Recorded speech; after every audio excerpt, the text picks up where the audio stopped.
Well, thanks everyone. Good morning or good evening or good afternoon from wherever you're joining today. It's really great to have you join us, and I'm really pleased about this session because we're actually connecting here, a colleague of mine, Jane, with patients, with all of you, global community of TIP interested practitioners and academics. So thanks for making it to this OLS session today, probably the last for 2024. And the topic of today is breaking entrenched structures, alternative frames for transformative outcomes in decolonizing urban sustainability practice and research. I actually want to hand over to Jane's presentation. But before we do that, Jane, I'll just briefly introduce you.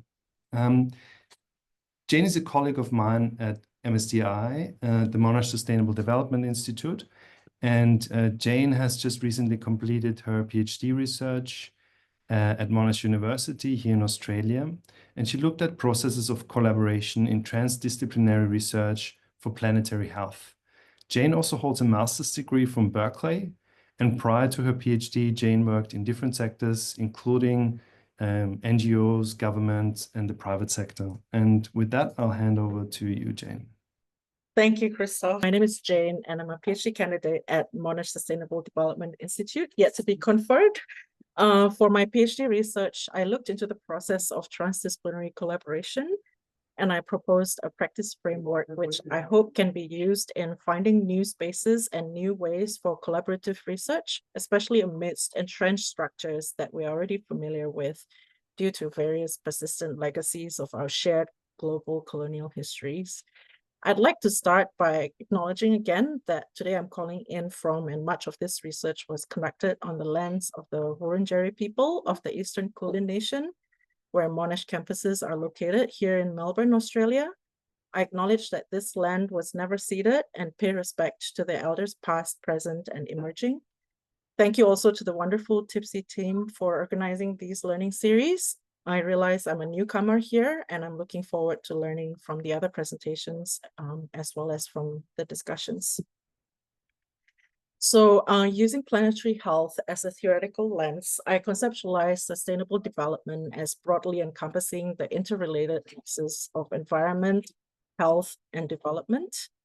So each field obviously has very diverse strands in its own theoretical underpinnings. Yet in recent decades, in common, many of these fields have increasingly promoted and practiced transdisciplinary research to address real-world societal challenges and conceptualized various TD frameworks, for example, in sustainability science, transitions, natural resource management, as well as public health. I also sought insights from the lens of collaborative urban governance and practice, looking at the process of collaboration as a way of transcending and more fully embedding transdisciplinary research amongst multiple perspectives, epistemologies, and methodologies.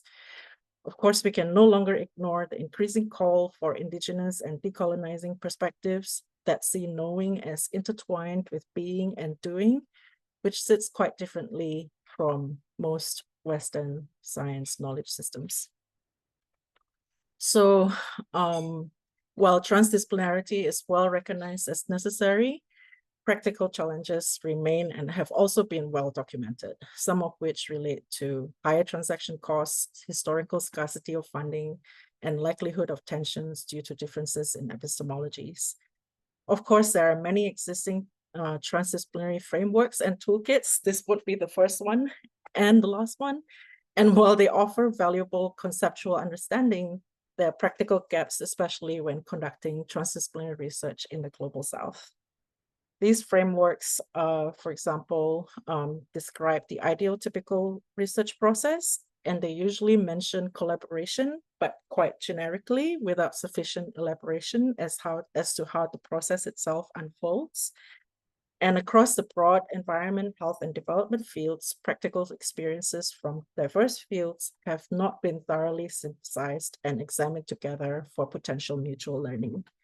And finally, insights from the Global South, development studies, and decolonizing perspectives could be much better understood and incorporated in TD research processes. So my PhD research aimed to address these gaps and develop a framework for how transdisciplinary research can be practiced, especially in the Global South. So I realize this is a busy slide and I don't want to go into the details, but the framework development process followed an iterative design process adapted from policy science. So along with a theoretical meta-analysis of existing frameworks, I conducted empirical research comprising a literature review of recent practices and lessons learned, and an in-depth case study of a contemporary transdisciplinary planetary health research project. And here's a sneak peek of the framework, which I will go through in more detail later. And the PhD research found cross-cutting themes relating to a stakeholder-centered process and the phases of how a collaboration might unfold. Here in the middle column, as well as around in the yellow areas of the diagram, as aligned with the ideal typical transdisciplinary research process in blue. So a bit about the case study, which is the RISE program. It is a large-scale planetary health research project involving 13 partners and diverse disciplines, gathering evidence using a rigorous randomized controlled trial methodology, assessing the benefits of a physical, nature-based, water-sensitive infrastructure in informal settlements in Indonesia and Fiji. Here's what the informal settlements might look like before and after the highly interactive and participatory co-design and infrastructure implementation. My PhD focuses on Indonesia, where I'm from, and looking at the early phases of design and implementation. So one of the findings was that these diverse disciplinary and non-disciplinary knowledges were interacting within a boundary space where boundaries between diverse knowledges were being continuously, constantly spanned, bridged, and integrated. So boundary is no longer a line, but a space in such a project. And whether it's in the local Indonesian context or in the international context, and amongst various stakeholders playing various roles and functions. So the final practice framework integrates and weaves in all these various findings and analyses, and emphasizes firstly a practical stakeholder-centered process, this orange core again, and second, the unique circumstances of working in power diverse contexts in LMICs or the Global South, as well as the foundational considerations for individual and collective learning that's important throughout. So here we have the stages of collaboration. Oh, so that's already done. And that's the in blue, the research process from initial co-design, implementation, as well as continuous monitoring. So foundational considerations at an early stage of stakeholder engagement would include reflecting on a shared understanding of the sustainability challenge being addressed, the local context of the setting where the work is conducted, where key considerations could include indigenous knowledge that may be pre-existing and potentially useful, local knowledge on the operational conditions, the social, cultural, political, economic, and historical contexts, which may be very nuanced and complex, and the laws and regulations which all projects must adhere to. Then specific to stakeholder engagement, is there an alignment of vision and values as to what that future transform system might look like? What is the power dynamics among stakeholders? And who are the diversity of stakeholders represented and how are they interdependent? So this is from the collaborative governance literature and supported by the case study part of the research. And how much of that hard work of boundary spanning and communication is needed to bring this diversity together. So this factors underlies every aspect of stakeholder collaboration, starting from understanding the stakeholder context, such as the institutions and disciplines they're coming from, as well as existing relationships and dynamics, to identifying stakeholder contributions, whether it's funding, knowledge, skills, facilities, relationships, and just as important, time and commitment and moral support. Stakeholder interactions are then shaped by project level factors such as governance, culture, management, and coordination of activities. And hopefully these then lead to stakeholder integration, which I found in the case study to be that sense of mutual understanding and acceptance and trust among stakeholders, as well as team cohesion and reciprocity. In addition to the research outputs, of course, such as an innovative solution, a conceptual framework, and or publications. It is generally agreed across diverse fields that some sort of stakeholder transformation takes place, with some experience in transdisciplinary collaboration, including an increased capacity for doing research with others, shared agency and power to take action together and try out different solutions that support health, nature, and equity. And of course, sustained benefits for human health, the environment, and more equitable outcomes.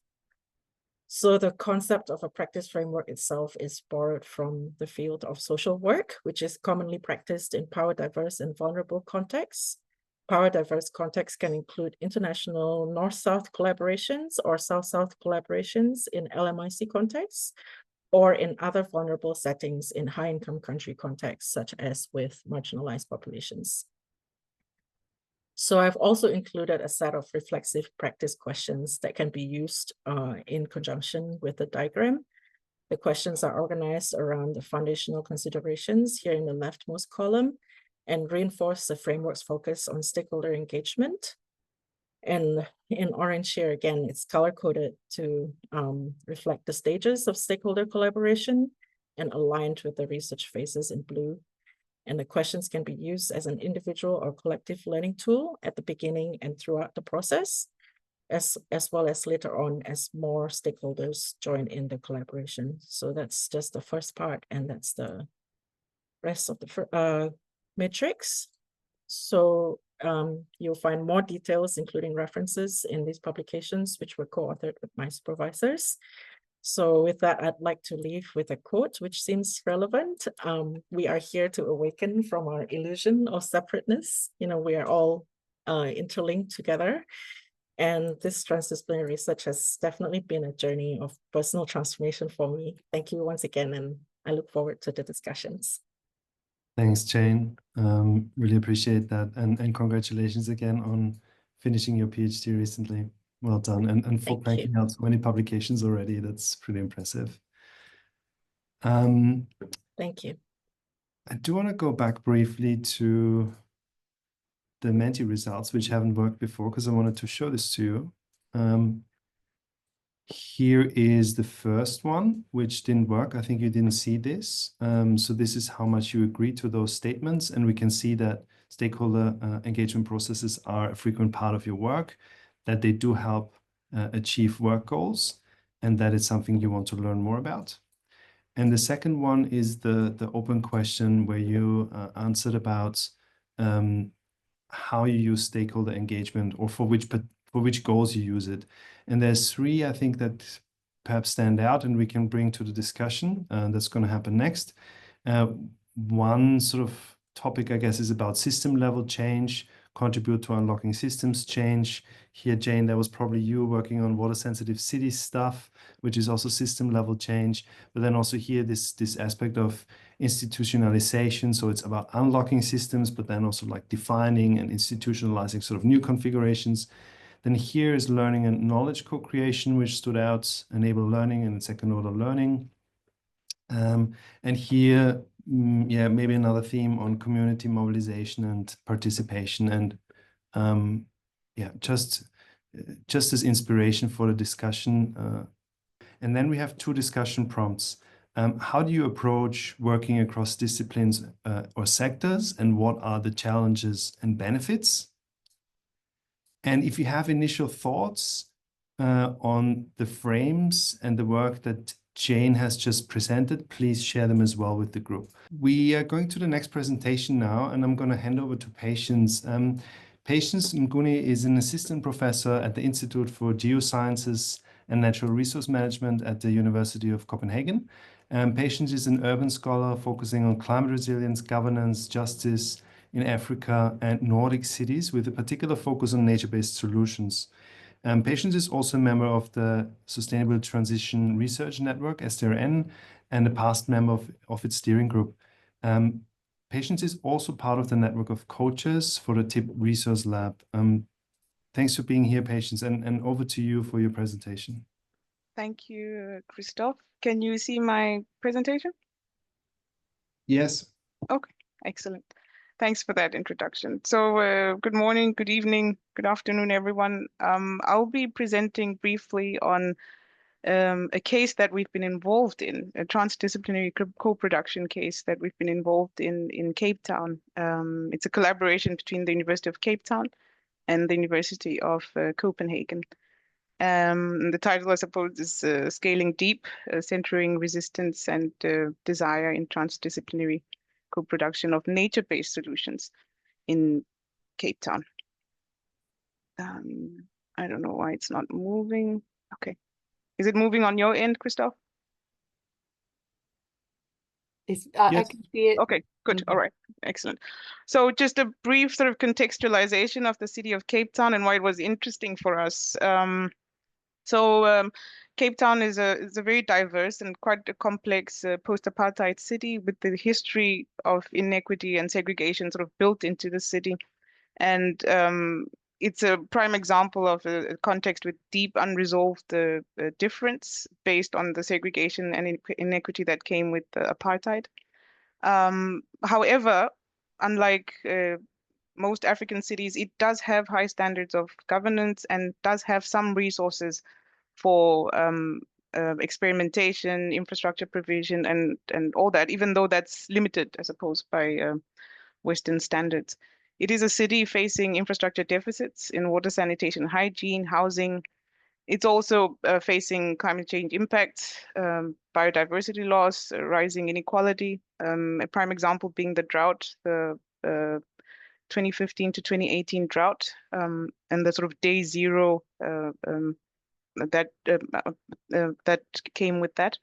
It's also a city that features a lot on climate action international networks like ICLEI, C40, and the former 100 resilient cities. It's one of the sort of front-runner cities in Africa to experiment with climate solutions such as nature-based solutions to address issues of flooding, drought, and food insecurity.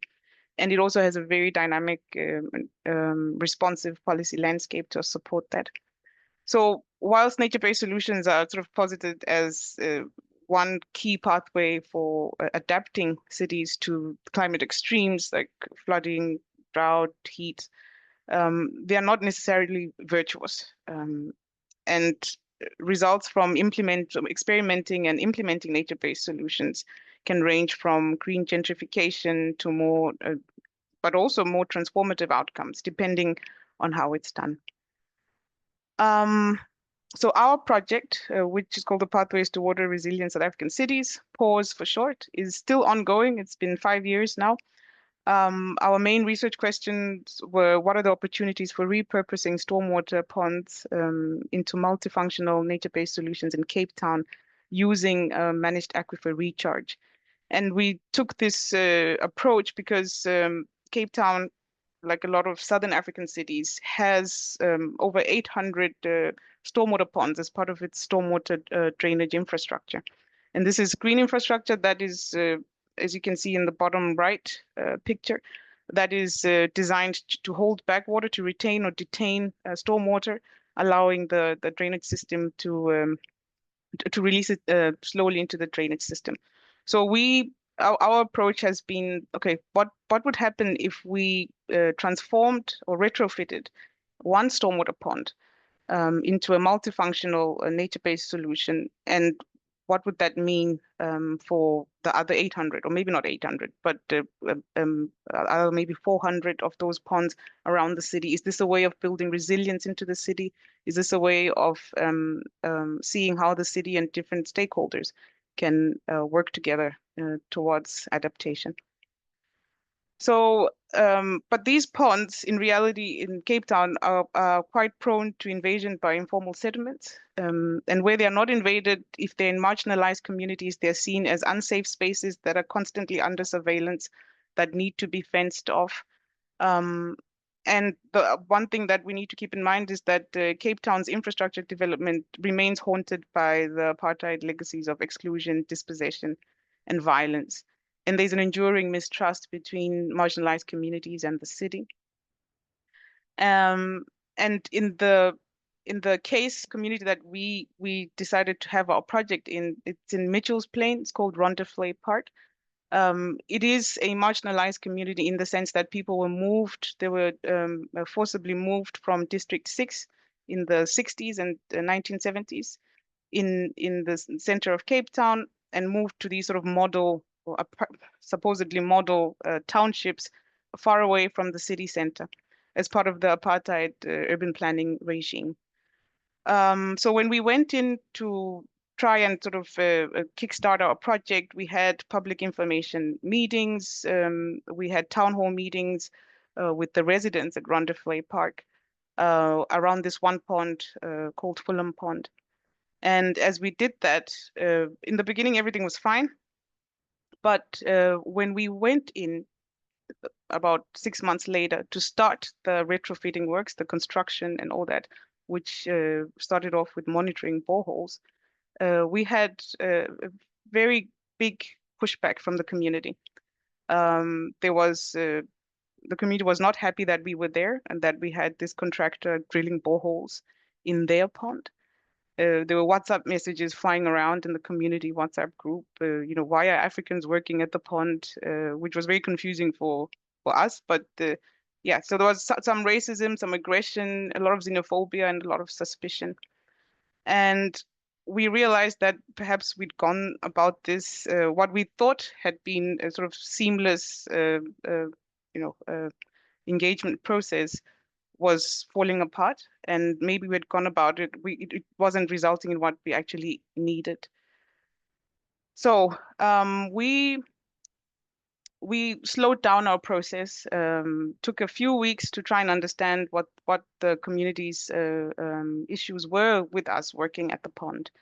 And one of the things that came up quite quickly was that they were unhappy with having outsiders working at the pond, first of all.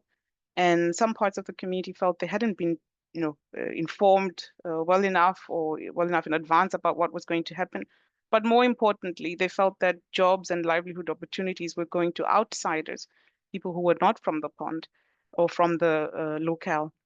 And so they felt quite excluded, and they were quite willing to stop the work until that was addressed. So we had to go back to the drawing board, and this time with them, and figure out a way to, okay, so how do we actually work together in what should now be a truly sort of transdisciplinary co-production process? So our idea of transdisciplinary co-production was not the idea that would work for the community.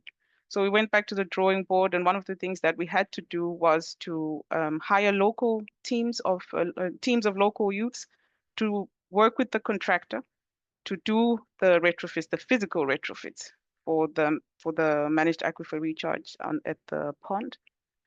And so we managed to actually do that. It was quite a very big learning process. So we had 4 teams of local youths working over a period of 2 months to do the retrofits.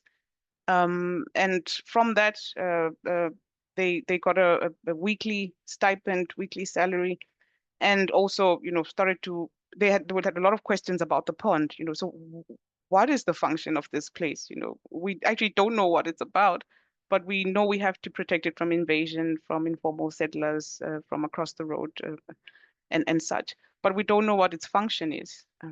And therefore, a lot of them, at least a lot of the youth, were not quite sure how to use it. So they would come and sit or walk their dogs, but they were not sure what the point or the use of stormwater ponds was. So that was a big learning curve for us and for them as well. And this was the sort of physical retrofit. And parallel to that, we realized that we had to have a much deeper engagement process beyond the physical retrofit. So how would we get the pond to become multifunctional, and how could we better involve the community in that? So we decided to launch a biodiversity knowledge garden, and also a mural painting process that involved the community over a period of 12 months. But also, we had to ask the community, what do you want at the pond? What do you want to use the pond for? And one of the things that came up quite a lot was for amenity. We need benches, we need some shade, we need trees, and such. But then we quickly realized, there is no one community, especially in such contexts, in marginalized contexts. So whilst we put in the benches, 8 months down the line, we were told to remove them because a lot of teenagers were coming in and sitting and causing a nuisance on those benches, drinking and such. But the mural was a hit, and the biodiversity garden has gotten a lot of children from the adjacent school coming in and asking questions and getting involved in litter cleanup and such. So that's been a process that we've been involved in for the past 3 years, almost 3-4 years, in getting these multiple functions into the pond. One of the things that we face, one of the challenges that we face, is that a lot of our signs, placards, and all that are put into the pond are removed occasionally. So we always have to replace them. And another key part of our engagement has been around fostering literacy on biocultural diversity. So there's been a lot of curiosity about the function of the pond. Why do we have these? One young man would say, I've seen about 4 of these around Mitchell's Plain or in my block. What's their function? We've seen them flood. Is that what they're for? But now with the repurposing of the pond with managed aquifer recharge, there's a lot more sort of flora and fauna that's coming through. So we hear them talking about, now we have a lot more frogs. We can hear the frogs.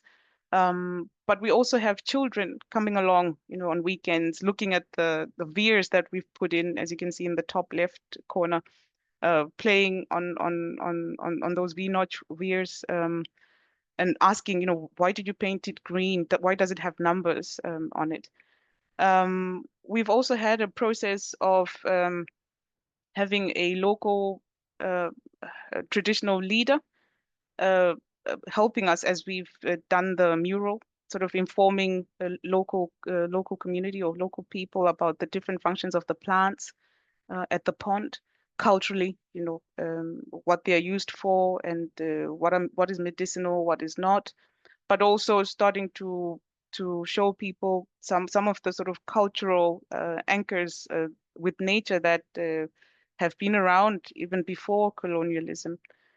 We've also engaged, as you can see in the bottom left corner, in a much slower sort of process with redesigning the pond. So we keep the pond quite, as a landscape, quite fluid. We come back if something is not working, and if the community says, no, this is not working for us, we come back, we have another design process where we decide along with those of the community who pitch what else we can do with the pond.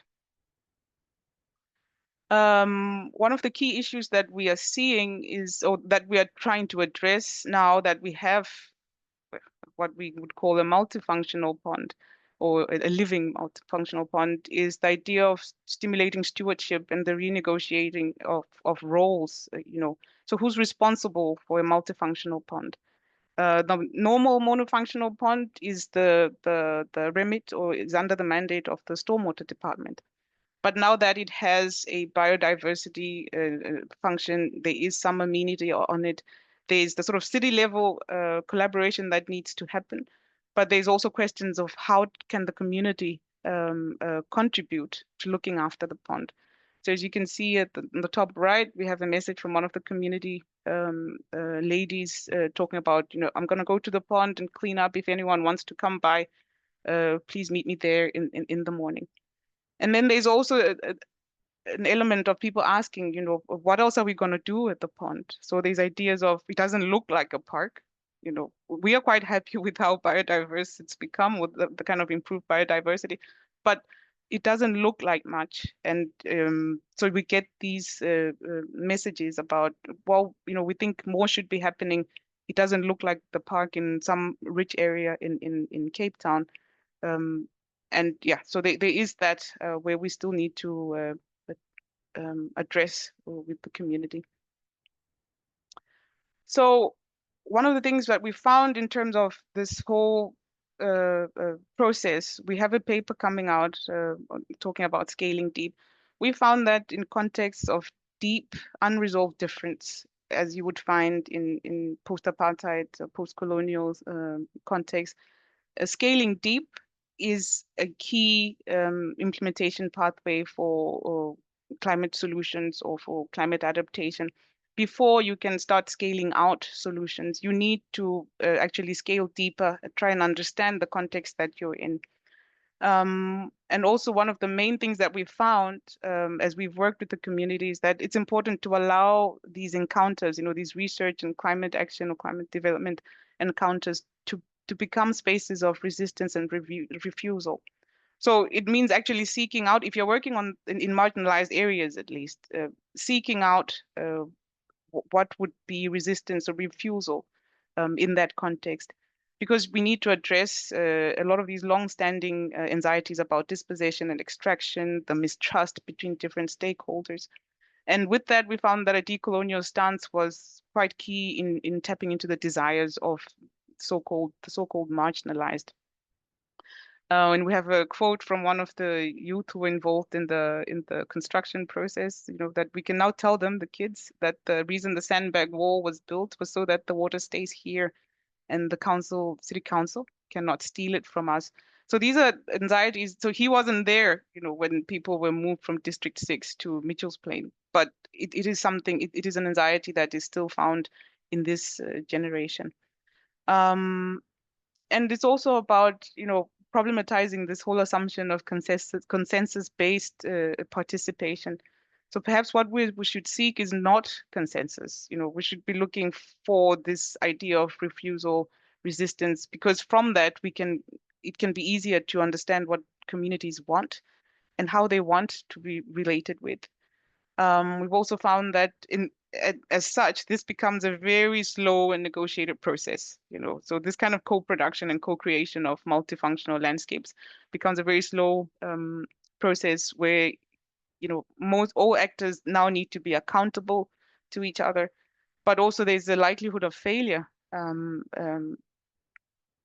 of the SAID project. And a key part of this is now taking a very relational approach to navigate the differences that exist between actors by prioritizing relations, learning, and engagement processes over project results. Key to that is trust building, centering values, relations, and interests. And the idea of Ubuntu came in as we try to understand, how best to do this. The idea of kinship, and that infrastructures, in a way, are relations made material. So perhaps that is where we needed to get back to. We also had to problematize our role as researchers. We're not vacuums when we went into the field. We had our own sort of positionalities and intersectionalities as well. And our role had to change. We became bridges between the city and the academy and the locals and the civil society as well. So we had to be quite reflexive about that, and to also understand that the margin itself is a fluid construct. So it's not a given, who is at the margin at any given point in time. That can change, and it can also be the researchers. So this is speaking to the researchers who were labeled as Africans, who in a pond in a community that is not predominantly African. We've also found that it's important, as part of this idea of relationality, to give the landscape and non-humans agency, to privilege these material changes, like enhanced biodiversity and amenity, but also getting the landscape to look like something that the community can use. And also tangible nature-based benefits. Communities need tangible benefits from these projects. So livelihood support, amenity, and that at the end of it all, what we are seeking then is restorative environmental justice, where we include a diverse number of voices and different ways of knowing in what is then quite a very slow process. And as far as nature-based solutions, perhaps they could be seen as disruptors in the current setup of relations in most cities, you know, the inequality and inequity that exists. So nature-based solutions could disrupt existing people-nature infrastructure relations. They can become a moment of suspending the urban fabric and the socio-ecological relations inscribed in it. But where that lands is dependent on how the process is managed. You know, it could lead to broken promises and, you know, reproduction of inequitable processes, leading to green gentrification, or it could allow for the reworking of these relations towards more inclusion and justice and perhaps transformation, or it could be somewhere in between. And then one of the key issues we've seen is that there's a time frame sort of disconnect here. So if our transdisciplinary process showed that it needed to be slow, you know, by scaling deep and taking a stance, a decolonial stance, how does that relate to, you know, the very sort of strict project funding timelines that come with most of these climate adaptation projects? Another outstanding question that we haven't resolved is how do we avoid burdening communities with responsibility for managing these infrastructures, yet they may not have the resources or the power to do so? And what are the kind of different roles that need to come together for managing multifunctional infrastructure? And one of the things that we still need to figure out is, you know, how do we get the community to form a civic group that can access city funds to look after the pond? It's been difficult to get that kind of constituency to come together with the required agency to manage the pond. And lastly, something that we're still thinking of is that transformation remains an emergent thing. And the idea of ubulungisa, it's a concept by Dr. Litchfield Chabalala, of the constant need for repair, care, and justice in relation. So it's a never-ending cycle, and perhaps, you know, it's not a sort of linear process where we start from an unjust situation and we become just, and that's the end. That may not be how it works. All right. Thank you for listening. Thanks so much, Patience. I think this is wonderful work, and it really shows how important that social dimension is in all of this, and especially your sentence, infrastructure as relationship made material, stuck with me. We did have a really interesting discussion, and I noted down a few points, and I wanted to share this with the plenary, with everyone here. Some of the things we've talked about, I think some of the highlights or some common themes, I guess. And I would like to invite the other facilitators to do that as well before we then hand over to Chepang to provide some reflections. So one of the things we've talked about just now was we talked about the challenges of doing stakeholder engagement, transdisciplinary and relational work. We talked about that this is and Rob mentioned this, that this has actually been flagged already like 20 years ago, that this is an important part of the process, but we haven't learned to internalize that into our standard processes, if you like, of building infrastructure or developing policy. And we talked about the question of why that is. And we came to points around difficulty in doing so because of the non-linearity that's involved. And I think, Patience, your presentation showed that really well, where there were surprises and you had to go back and actually question your own assumptions and then talk to the community again. So it's back and forth, and that creates inefficiencies. And in today's world where everything is about, you know, streamlining, efficiency and cost reduction, that sort of doesn't fit well with that process. And I think I'll leave it there, and I'll hand over to whoever wants to go next. Maybe Vicky, you've been facilitating one group, I think. I've actually been a member of a group, and Patience has been facilitating that group. Did you have anything you wanted to feedback from the discussion, Patience, before we hand over to Sipan? I think it was also that the idea of the disconnect between the timeframes for projects, you know, the project-based planning that we do now, and the slowness and negotiated nature of the co-production that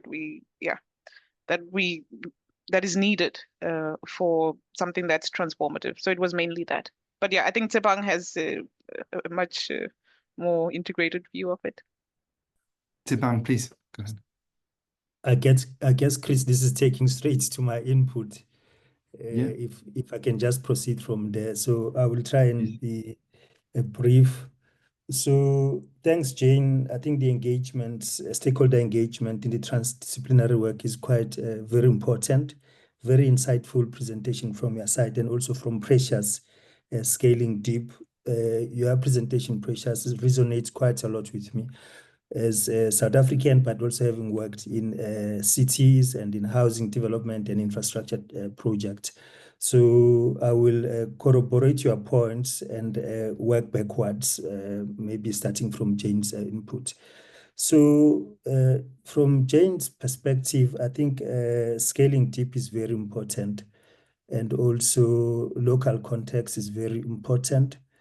But all what it comes down to is understanding the values, the cultures, the beliefs, the aspirations of local communities, and the dynamics, even power dynamics within a particular community. So for us, what I may have taken away from your presentation, Precious, I think it's more to do with social justice and transdisciplinary research and sustainability, but focusing more on the concept of social justice, even the concept of community. Who is a community?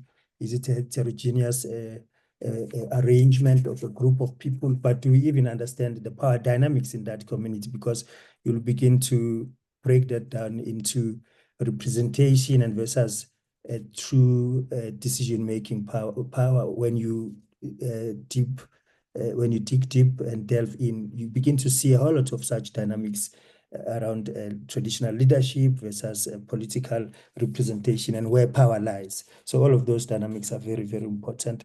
But the matrices, I think you are saying sometimes it can take longer for a project. Very, very correct. It can take longer for a project, but in the Northern Hemisphere, you know, project success is around cost, budget, and other things. And your proposition and what you have learned is that perhaps contestation is good, perhaps learning is good, perhaps opening it up and maybe delaying spending on the budget, meeting a particular deliverable on a particular time is even more useful, because all of such things are very important in the South African context. And then Ubuntu, social justice, ukulungisa and repair social. All of that resonates with us if you talk about cities and sustainability, because at the end, if you cannot really understand local context, in the South African context, you talk about injustices of apartheid, you talk about dispossession, you talk about people who do not have access, you talk about people who may be poor.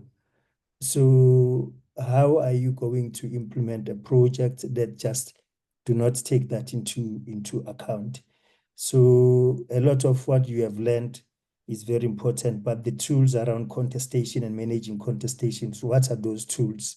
Consensus, maybe it's not what we should try for, I fully agree with you, but how do you begin to create a space for reflexivity, for learning and unlearning in a contested space, where there is mistrust and a whole lot of other things, where you have to make sure that local people have got access to some form of income or a job or some form of security, food security, because these projects are the only project they see and they bring hope. So how do you begin to work in such a very deep and a diverse experience?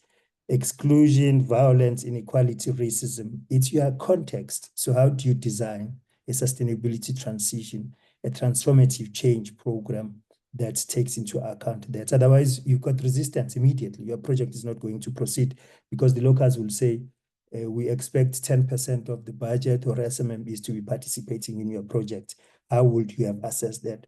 What are the tools that you coming up with to be able to manage such dynamics?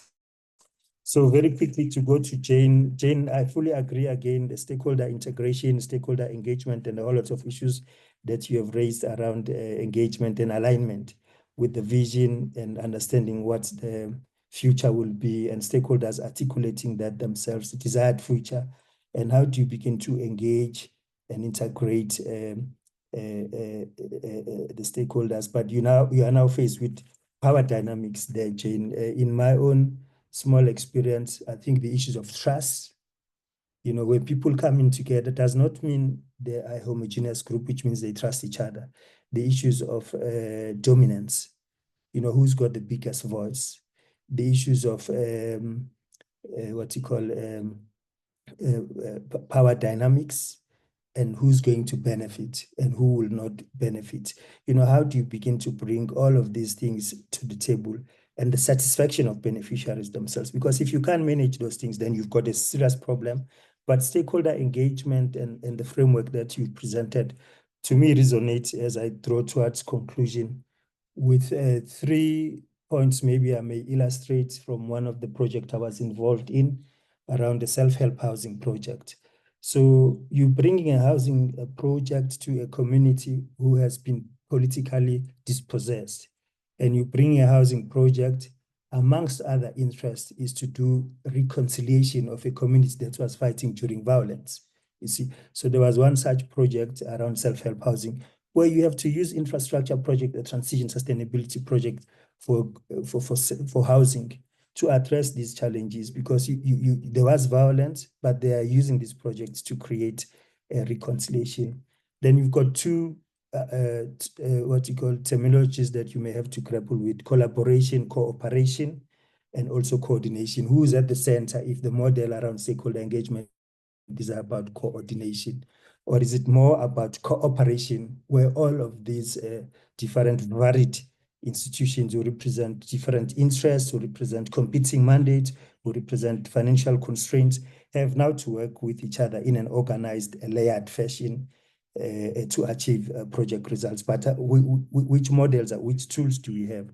In conclusion, Chris, I think for us in the South African context, exclusion is big. This may not be the case in the European context. People who have been excluded, they've got aspirations. So how do you bring in inclusion in the program design for sustainability and transition, and understanding also what you call the society itself or the local community? There's a saying that normally goes around in community project that says, nothing for us without us. So you cannot have communities where you think you have an idea that will help them and parachute it into that local community without having a way to engage the community to come to a solution or to design a transformative intervention themselves, to help themselves. Self-help is another principle, and the culture, like I said, and the role of the communities. But in the South African context, I think contestation is open. People will come and challenge you, and we need to be open to that. It's more so where you're dealing with post-apartheid cities whose planning and engineering has been designed on the values and principles of exclusion. Those who do not have were segregated and placed in places far away from cities. Now they need employment. They need to be able to afford transport. They need to have access to economic opportunity. How do you reverse engineer that, taking all of these dynamics into consideration, and more so in the context of the Cairo World Urban Forum? I think WOOF 12, that was in Cairo, a big call there was around, a call for action from that urban forum was around a systematic representation of local actors at all levels as relevant stakeholders and communities, and involve them in decision-making powers, including indigenous groups and including accommodating indigenous knowledge systems in decision-making. So thank you very much, Chris. I hope that was useful, but I was very intrigued by the input from both Precious and Jane. Very encouraged. Thank you very much. Thank you, Tshepang. Thanks very much. And thanks for foregrounding inclusion on one hand, but also empowerment of the community. Tshepang, I'm sorry, I forgot to introduce you, and I don't want this session to end without doing so. So I'll do this after your input. But Tshepang is the Chief Director of Innovation for Inclusive Development at the Department of Science and Innovation, South Africa. Thanks for joining us today. Also, thanks to Jane, thanks to Patience, and also thanks to Victoria for getting up so early. Thanks to Pip, and thanks to Vicky for helping run this session. It's been really great. With that, I think we can close, if I haven't forgotten anything. If I did, please forgive me, and looking forward to see you in 2025. Thank you.